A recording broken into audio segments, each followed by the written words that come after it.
The arena was massive. It looked like a giant metal bowl filled with sand, blood, and noise. Thousands of aliens filled the seats, cheering and shouting in a language the human didn't understand. But he didn't need to. The anger and excitement. Where clear dot in the middle of the arena stood the Champiana monster of a warrior. 8 feet tall, with 4 arms and dark silver armor. His name was Drotok, and he had never lost a fight. His axe alone was heavier than most soldiers. High. Above the battlefield, Empress Sorel sat on her floating throne, calm and confident. Her golden eyes watched the sand below as if the fight was already over. After all, this was tradition. A new slave was thrown into the arena to entertain the people and die. This time, the slave was a human. A small door opened on the other side of the arena. Chains dragged behind him, and his head was low. He looked ordinary. His body was thin, bruised, and covered in scars. One eye was slightly swollen. His name was Mason. No one knew it. No one cared. The crowd laughed. Look at him. He's shaking. He can't even carry a weapon. But Mason wasn't shaking. He was calm. To calm the guards threw a sword at his feet. It was long and made of strange black metal. Alien steel. No, this was earth steel, handmade before he was taken. He reached down, picked it up, and held it like an extension of his body. The Empress raised one hand. Silence fell. This human will fight Drotok. By our law, if he defeats the champion, he will receive royal tribute. If he dies, the crowd will be pleased. Let blood fall. She lowered her hand. The gong sounded. Drotok roared, slamming his axe against his shield. He ran forward like a charging beast. Sand exploded beneath his heavy feet. The crowd screamed. Louder, expecting the human to be crushed in seconds. But Mason didn't run. He didn't dodge. He took one step forward, and then slash. The arena froze. Mason stood with his back turned. Drotok's body remained still for 1 second. 2 then, it split in half. From shoulder to hip, his giant body fell to the sand. Blood sprang like a fountain. Silence, not a single voice. Not even a breath. The Empress leaned forward, eyes wide. What just happened? One of her maids whispered. Mason turned slowly. His face was expressionless. His sword was still dripping. He looked up at the Empress not in hate, not in fear, but as if he was bored. As if this had been easy. He dropped the sword on the sand. I'm not your toy, he said, in broken alien language. Don't throw me to monsters again. The guards didn't move. The high priests gathered in panic. One opened an old scroll, reading ancient law. His voice shook. Your Majesty, he has defeated the royal champion. By law, the human must be given tribute. Royal bloodline. The Empress's eyes narrowed. What tribute? The priest swallowed. You, my Empress, and your personal maids, the law says. You now belong to him. A wave of shock ran through the royal circle. The maids gasped. One dropped her cup.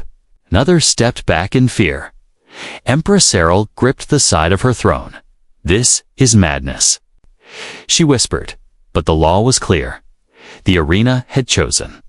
The gods had seen. And the crowd, still silent, waited for her response. Below, Mason didn't speak. He looked at the blood on his hands, then at the chains still on his wrists. He had only fought to survive. He didn't know he had just won the Empress herself. The crowd began to murmur. The silence cracked. Then one alien began to cheer. Another followed. Soon the arena exploded. Into chaos again, but this time not with laughter, with awe, with fear, with respect. They had just watched a human split a champion in half, and now, by their own sacred law, He had claimed the Empress and her royal court. But what would he do next? Would he rule? Would he demand them all? Or would he walk away? The Empress stood frozen on her floating throne. Her people still cheered. But she couldn't hear them anymore. Her golden eyes were fixed on the man below the human who had done the impossible. He hadn't begged. He hadn't panicked. He hadn't even seemed interested in surviving. And yet, he had split her champion in half, like the fight meant nothing. Now, he owned her by ancient law, written before her time. The one who defeated the royal protector in the public trial earned royal tribute the Empress and her court. The law was made long ago, when strength was everything. It had not been used in centuries until today. The royal high priest stepped forward, holding the ancient scroll in his hands. His voice trembled in the royal chamber. By the law of blood.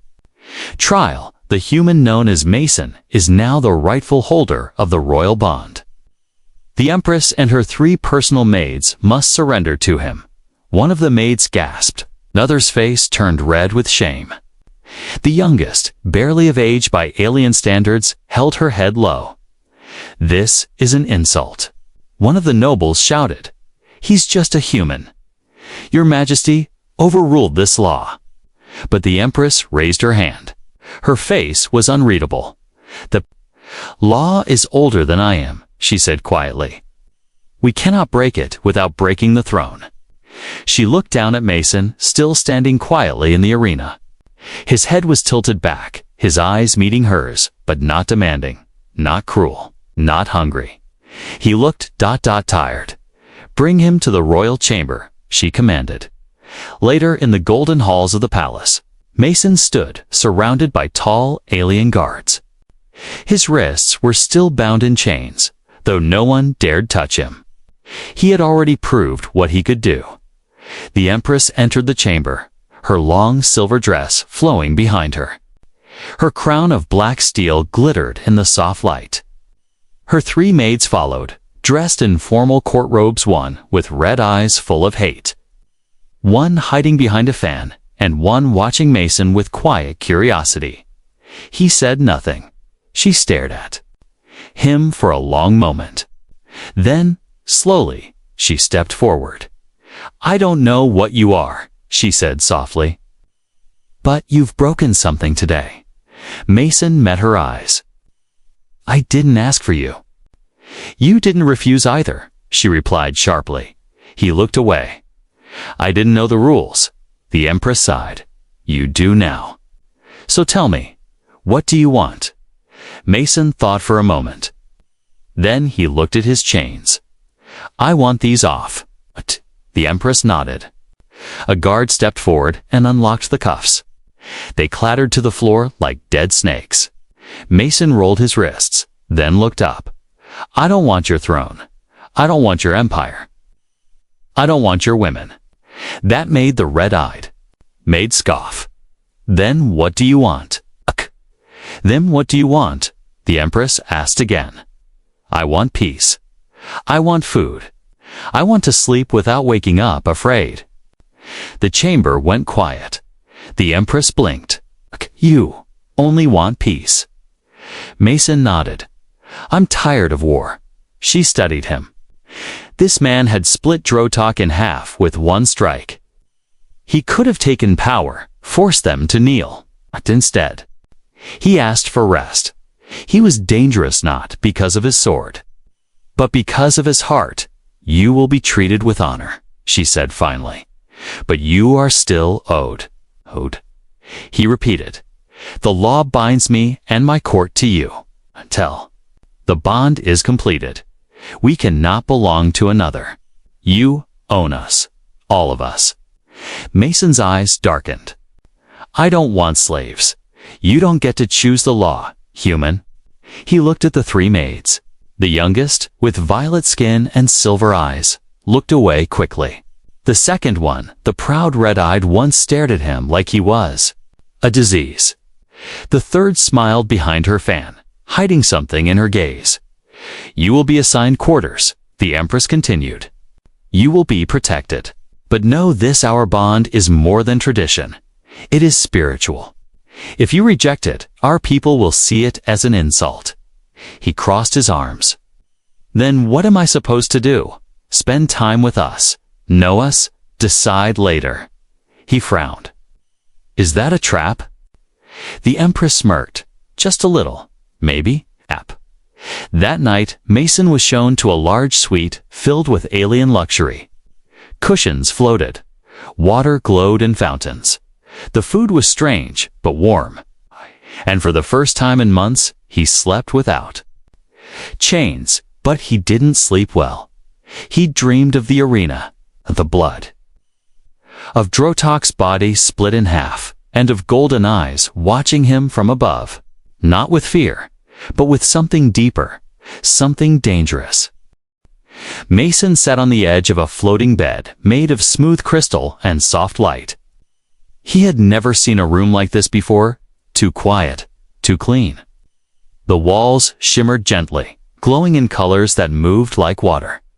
There was no noise, no gunfire, no chains. But he didn't feel free. He still wore the same torn shirt from the arena. He hadn't touched the food. His sword leaned against the far wall. Clean now, but silent. Like it, too, was waiting for something. A soft knock came at the door. Mason didn't speak. The door opened anyway. It was one of the royal maids. Not the angry one with red eyes. Not the giggling one who hid behind her fan. It was the youngest, the quiet one with soft silver eyes and skin that looked like dusk. She carried a tray of food and a small glowing book. She didn't look at him as she spoke. "I brought your meal. And this." She placed the tray on the floating table, then gently put the book beside it. "What's that?" Mason asked. "A translator book. It'll help you read our language faster." He nodded slowly. "Thanks." She turned to leave, but paused. "You don't look like a king." "I'm not one. You are now." Then she left. Hours passed. Mason stared at the food, then finally took a bite. It was warm, soft, and tasted like honey mixed with bread. He hadn't had real food in days. He opened the book. It lit up when he touched it. Letters shifting into English slowly. Page by page, the alien language made more sense. Then something strange. A chapter about the bond of blood victory. It explained everything. Whoever killed the Empress's champion in public battle was bound not just in title but in heart, body, and soul. The bond wasn't only political, it was spiritual. It was permanent. His eyes narrowed. No one told me this part. The next day, Mason was called to the royal garden. He followed two silent guards through long halls filled with moving art and golden vines. The garden looked like a piece of another world. Tall blue trees, floating flowers, and glowing lakes. Birds without wings hovered in the air like bubbles. The Empress stood by a tree, alone, wearing a simple robe, her crown gone. Mason stopped a few steps behind her. "You sent for me." "I wanted to see if you'd come," she said, without turning. "I didn't have a choice. You always have a choice, human. You could have escaped last night. You could have killed us. You didn't." He walked closer. "And you didn't put guards on my door?" "I wanted to see what kind of man you are." They were silent for a moment. Then she turned to him, her golden eyes meeting his. "Do you hate me?" He blinked. "Why would I?" "Because you were thrown into an arena like an animal. Because my people treated you like dirt. Because I did nothing to stop it." Mason shrugged. "I've been through worse." Her voice softened. "Why did you hold back?" "I didn't." "You could have demanded me that night. The law was clear. No one would have stopped you." Mason looked down at his hands. "I don't take what's not freely given." The Empress took a slow breath. "Then maybe I was wrong about you." She turned and walked deeper into the garden. Mason followed her quietly. They sat near a glowing pond. Two of her maids watched from a distance, the red-eyed one glaring as always, and the giggling one whispering behind her fan. The Empress asked questions about Earth, about his people, about the war he lost. He answered honestly. Her fingers touched the water's surface. We thought humans were just wild beasts, but you have pain, memory, honor. We bleed the same, Mason said. That made her smile. It was the first time he had seen it. That night, Red-Eyed Maid entered Mason's room without knocking. She stood tall, her arms crossed, anger on her face. You are unworthy of her. Mason looked up from the translator book. I'm not trying to claim her. That's the problem. You act like you don't care. Like this is nothing. He frowned. Is it something to you? She is everything. She is the moon and the sun to our people. And now she's tied to a man who doesn't even want her. Mason stood slowly. I respect her. That's why. Don't treat her like a prize. She stepped closer, her voice colder. Then maybe we'll find a way to break the bond, send you back to your planet. He didn't answer. Because, maybe, he would want that too, in the shadows of the garden. The Empress stood alone again, her fingers brushing over a single red flower. Her heart was calm but also uneasy. This human had done something no warrior ever had. He made her feel small and seen, and curious. She closed her eyes. This was not the bond the law had forced. It was becoming something far more dangerous, something she didn't yet understand. The Empress stood alone in her private chamber, staring at herself in the mirror. The crown was gone. The royal paint had been wiped away. What remained was just Sorel, the woman beneath the title. No soldiers, no maids, no laws, just her. She touched her lips gently, remembering the way the human looked at her, not with desire, not with fear, but like she was real, and that scared her. She had been feared, worshipped, obeyed, but never truly seen. Now the bond between them pulled at her thoughts like a silent chain. Tonight, she would break the silence, or break herself trying. Mason sat on the edge of the strange floating bed again. He hadn't slept well. The stars outside the window looked different than Earth's, distant, unfamiliar, cold. He turned to the translator book again, flipping pages in the dim light. The section about royal binding kept bothering him. The bond wasn't just about marriage or lit, was spiritual, emotional, physical, if not completed in time. It caused pain for the one who was royal. The Empress would suffer in silence, unless something changed. But she had never asked. He wouldn't force it. A soft knock echoed. He frowned. Come in. The door opened. She stepped inside. She wore a robe of dark silk, but it was barely fastened. Her golden skin shimmered softly in the low light. Her long silver hair hung loose, flowing like moonlight. Mason stood up immediately. Your Majesty, don't call me that tonight. He hesitated. Cyril. She nodded slowly, walking closer. Her eyes weren't commanding tonight. They were searching. Nervous? I've never done this before, she whispered. Done what? Offered myself. Without command, without law, he said nothing. I thought maybe you didn't want me, she added. Or maybe you're different than every male I've ever known. I am, Mason said quietly. She walked right up to him. Her voice was soft, but serious. Then prove it? He blinked. What do you mean?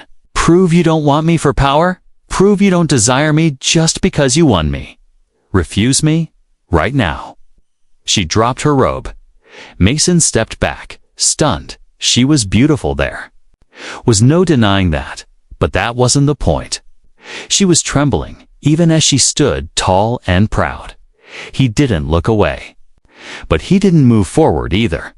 I'm not going to prove anything this way, he said gently. Cyril's breath caught. I told you once, don't take what isn't freely given. But even more than that, I don't touch someone who's testing me. Her eyes shimmered with something between shame and curiosity. Then, what do you want from me, Mason? He picked up the robe and handed it back to her with care, not touching her skin. I want your trust, for the first time in her life. The Empress didn't know what to say. Every male she had ever met wanted her body, her power, or both. But this man, he wanted nothing. Or maybe something deeper. She wrapped the robe back around herself and sat down on the edge of the bed. I thought strength meant dominance, she said quietly. But you showed me something else in that arena. He sat beside her. I've seen too much war to enjoy domination.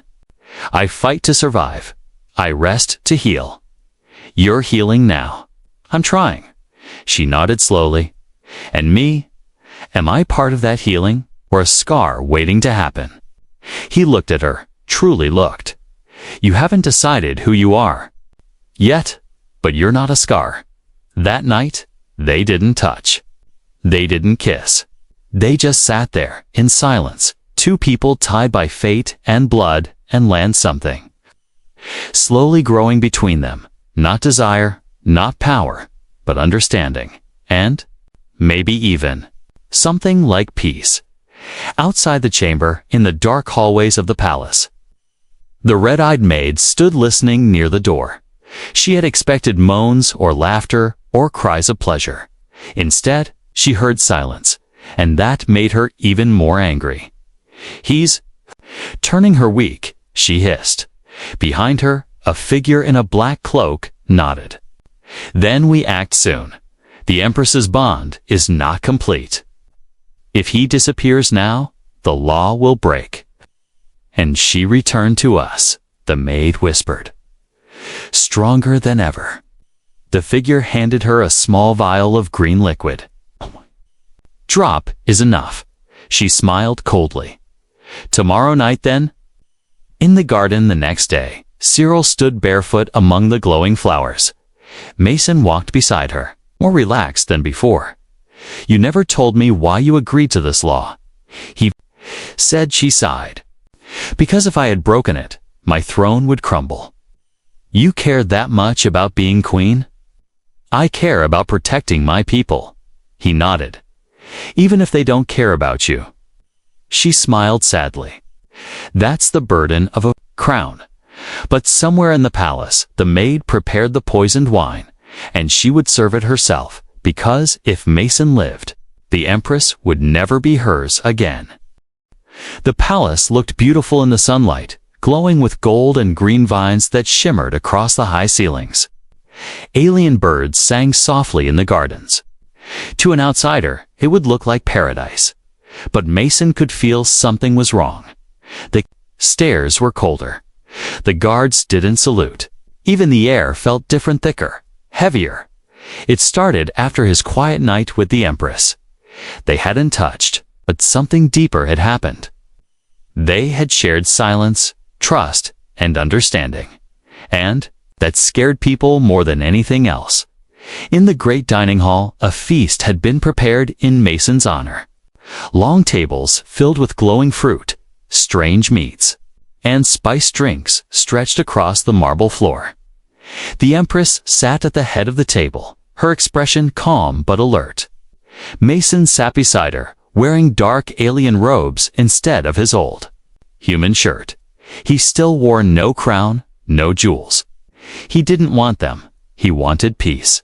But peace was not what the palace wanted. The red-eyed maid stood behind the Empress, carrying a silver tray with 2 crystal cups. She poured sweet golden wine into each and walked forward. One for our Empress, she said with a bow. Sorel nodded, accepting. And one for our champion, she said with a softer tone. Placing the other before Mason, he picked it up, but before he could drink, something made him pause. The smell, it was sweet, too sweet. He looked at the maid. Her eyes didn't meet his. Her hands were too still, The Empress raised her cup. Mason gently put his down. "I'll drink later," he said quietly. A flash of surprise flickered across the maid's face. Too fast for most to see, but Cyril saw it. She placed her own cup down without drinking. The silence grew heavy. The red-eyed maid bowed again and walked away slowly, her jaw tight. Mason looked at Cyril. "That was poisoned." "I know," she replied softly. Later that evening, Mason stood on the palace balcony overlooking the capital city. Lights floated in the air. Alien ships passed between tall towers. But his focus was far away. "They want me gone," he said. "Yes," Cyril replied, standing beside him. Her silver hair moved with the wind. "You've broken their rules. You didn't take me. You didn't take power. Now they're afraid of what you'll do next. I'll leave if it brings peace." "No," she said firmly. "That's not the answer." "Why?" "Because if you leave now, they'll say you were never strong. They'll twist it, say I seduced you, say you failed the bond. Would that hurt you?" She turned to him, her eyes glowing softly. "Yes, it would destroy me." Mason sighed. "Then I'll stay." She looked at him for a long moment. "Even if it means more attempts on your life." He nodded. "I've survived worse." The next day, the quiet mate, the one with silver eyes, came to Mason in secret. She met him in the training yard where he practiced with his earth-forged sword. "You need to leave the palace," she whispered. Mason stopped mid-swing. "Why?" "Because tonight, they plan to attack. The red-eyed one, Corel, she's called others. Old guards, royal loyalists. They want to break the bond before it completes. Ow! They'll kill you and say it was an accident." Grip tightened on his sword. "And the Empress? She doesn't know. They want her kept alive, but only as a symbol." He looked at the sky. The sun was setting fast. "How do I stop them?" "You don't," the maid said, her voice shaking. "You hide until it's over." But Mason wasn't the hiding type. That night, the palace halls were quiet, too quiet. The usual music had stopped. The lights were dimmed. Even the guards seemed to have vanished. In the garden, Cyril waited alone under the moon tree. She wore a ceremonial robe, glowing softly in the dark. It was the night of completion, the night the bond could be made true, or broken forever. She waited for Mason, but he didn't come. Instead, Cyril stepped out from the shadows. "You're early," Cyril said, frowning. Cyril smiled coldly. "A bees." "Not coming." Cyril's heart stopped. "What have you done?" "We did what you were too weak to do. We removed the threat." "No." Cyril turned to run, but two shadow guards stepped into her path. "Take her back to her chamber," Cyril ordered. "She'll wake up free." But Mason wasn't dead. He stood behind the garden wall, listening. When Corel turned to leave, he stepped forward, blade in hand. "I'm still here," he said calmly. Kirell froze. The guards reached for weapons, but Mason moved faster, too quick, strikes clean, silent. They fell. Kirell backed away, her face pale. You should be dead." "You should be smarter," he replied, stepping closer. But he didn't strike her. Instead, he let her run, because he knew this wasn't over. Not yet. Minutes later, Cyril was in his arms, breath shaking. "You came. I told you I would. They'll try again. Let them." Because now, Mason wasn't just surviving. He was fighting for something. For someone. The stars above the palace flickered faintly as Mason sat alone on the high tower balcony. The wind was cool, brushing his face like a soft whisper. Lo, the city of 1,000 lights was quiet. But inside his heart, a storm raged. He should have left. He had almost left. But now, he couldn't. He wasn't just bound by law. Anymore, he was bound by feeling. The door opened gently behind him. It was Cyril. Her long robe flowed behind her like moonlight. And her face looked different tonight. Softer, not like a ruler, not like a goddess, just like a woman tired, scared, but somehow hopeful. She came beside him, her golden eyes searching his.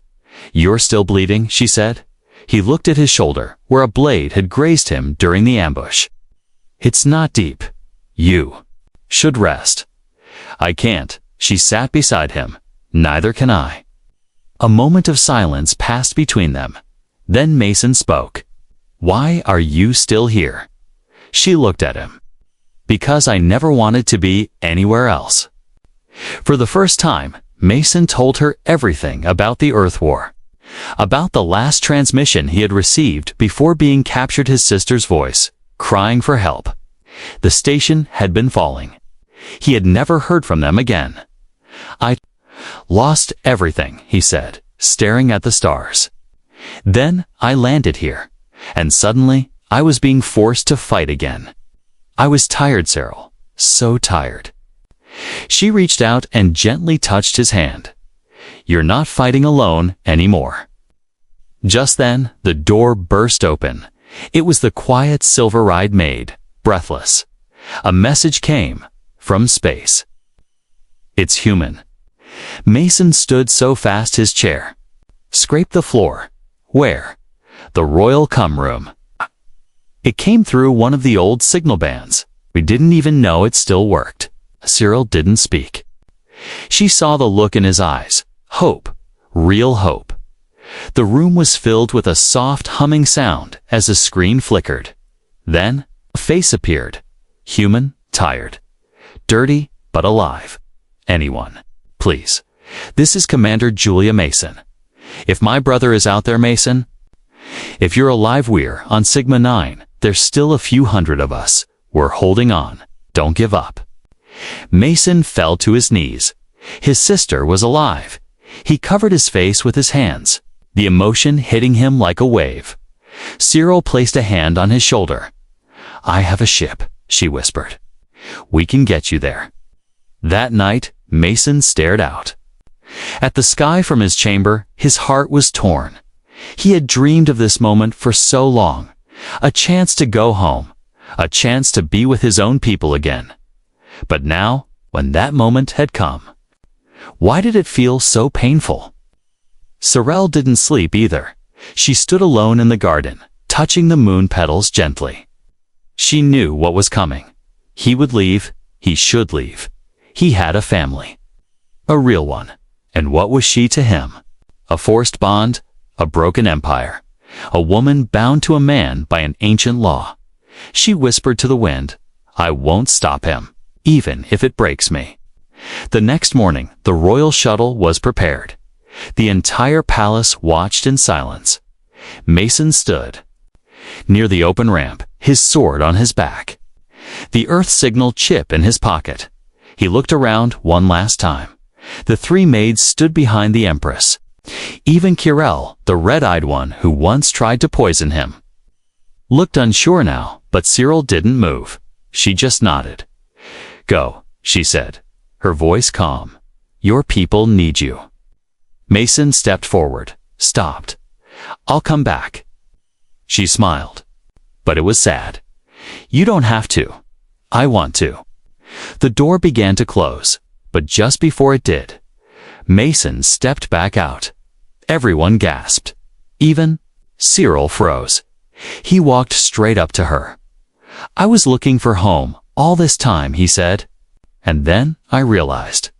He reached out and touched her hand. "I already found it." Cyril's golden eyes filled with tears. "You're staying?" "Not because of a law," he said softly. "Because of you." That night, the stars didn't seem so far away. Mason and Cyril sat beneath the moon tree in silence again, but this time not broken. This time, whole. The morning sky over the alien palace glowed with soft pink and violet hues. A warm wind moved through the golden trees of the royal garden. making the moonflowers sway gently. Mason stood at the edge of the palace balcony, watching the sky with quiet eyes. Today was supposed to be the day he left. His sister was alive. Other humans had survived. They were out there, waiting for him, but his heart felt heavy. Not because of what waited for him beyond the stars, but because of who stood behind him. Cyril entered slowly, dressed not as an empress, but as a simple woman. No crown, no armor, no royal glow, just Cyril. She paused a few feet from him. "You should go," she said softly. He didn't answer. "The shuttle is ready. Your people sent coordinates. You know where they are now." Still, he didn't speak. "I won't stop you," she added. "You have a family, a life. I was never meant to keep you here." He turned to face her. His voice was low. "You didn't keep me here, Cyril. I stayed." She tried to smile, but her lips trembled. "I'll be fine." "No, you won't," he replied. "And neither will I." He walked closer to her, slowly. "I've seen more war than most men. I've been broken, caged, and forgotten." She looked into his eyes. "And then I came here. I expected death, but I found something else." "What?" He took a breath. "You, turned away, tears threatening to fall. "You deserve more than this world, Mason. More than a broken empire. More than an alien woman bound to you by law." He gently touched her shoulder. "You weren't a gift. You weren't a prize. You were the first person who ever saw me as more than a weapon." She faced him again. "And you're the first person who didn't take me because of my crown." Their hands met in the silence. No law, no throne, just two people choosing each other, down in the courtyard. The three maids watched. The red-eyed one, Kirel, no longer glared. She nodded once, accepting something she could no longer deny. The giggling one, Vesha, whispered to herself, "It's real." And the quiet silver-eyed one simply smiled. Later that day, Mason walked toward the shuttle. He stepped inside, checked the controls, and looked at the signal chip his sister had sent. Sigma 9. He whispered. He tapped the screen and sent a message to Earth survivors. "This is Mason. I'm alive. I found shelter, and I'm not alone anymore. I'll return, but not yet. There's something here I must protect. Her name is Cyril, and she saved me just by seeing me. Hold on, we'll meet again. But for now, I choose to stay." He walked back toward the palace, where Cyril stood waiting beneath the moon tree. She didn't say anything, but when he reached her, she placed her hand in his. And this time, it wasn't because of a law, it was because they both wanted it. The bond was completed, not through force, but through love, and the palace changed that day. No one dared speak against him again, not because of fear, but because they had witnessed something stronger than war, stronger than blood. A human choosing to stay, not for power, but for love. That night, under the stars, the Empress and the human walked side by side, no longer ruler and servant, but equals,